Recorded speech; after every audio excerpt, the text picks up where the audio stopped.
공순이? 낮은 천장, 어두컴컴한 조명, 뿌연 먼지, 장시간 노동으로 피를 쏟는 것은 예산일이었다.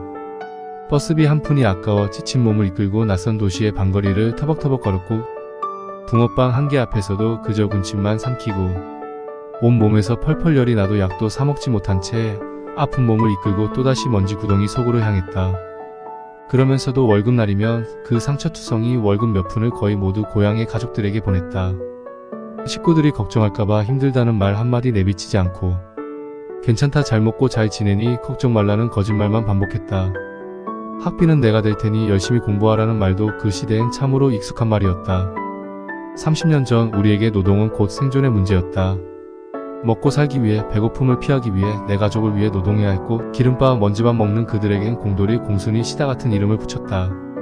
7, 80년대 공돌이, 공순이는 공장에서 일하는 생산직 노동자를 비하하는 말이었다.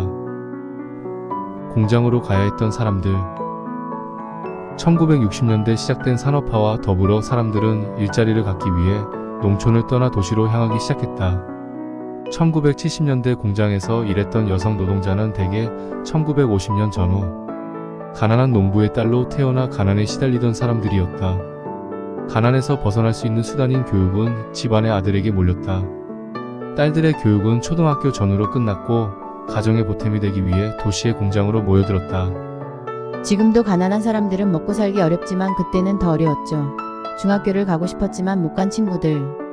그런 친구들이 시골에서 농사를 짓다가 공장에 가면 기술 배우고 돈 벌 수 있을 거라는 희망을 가지고 공장에 들어오는 경우가 많았죠. 친구들이 다 그랬던 것 같아요. 극심한 차별. 아침 8시부터 밤 10시까지 일하는 날이 이어졌고 여공들이 많이 모였던 봉제 공장엔 먼지가 가득해 늘 호흡기 질환에 시달렸다. 일부 기업주들은 밤샘 작업을 시키기도 했는데 졸면서 일하면 생산성이 낮아질까봐 잠 안 오는 약을 피로회복제로 속이고 주기도 했다. 공장의 매출이 몇십억대가 넘어도 17세 여공은 한 달에 22,000원 정도를 급여로 받았다. 사글세를 내고 식비와 교통비를 내면 고작 1,000원이 수중에 남았다. 그것도 구로공단에 처음 들어가면 견습생이라 1만원을 임금으로 받았다.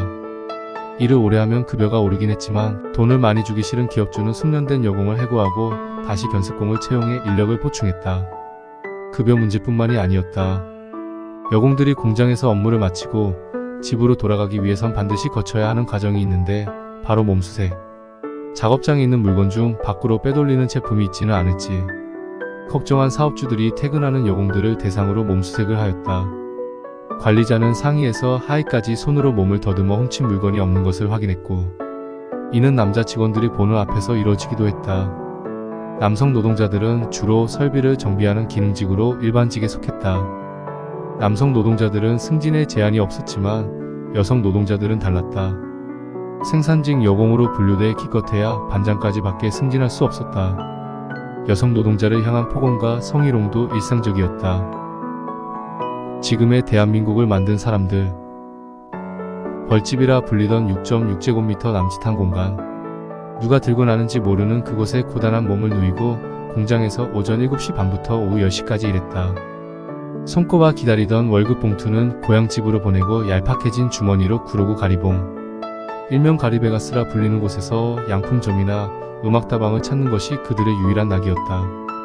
공순이라는 비웃음을 감내하며 오빠나 남동생의 학비를 벌기 위해 상경한 10대 후반의 누이들은 한강의 기적을 일군 산업역군들이었다. 그들이 몸담고 일했던 구로공단은 1970년대 우리나라 수출산업의 선두주자이자 산업공간의 중심지로서 경제성장의 견인차 역할을 했다. 좋아요, 댓글, 구독을 부탁드립니다. 감사합니다.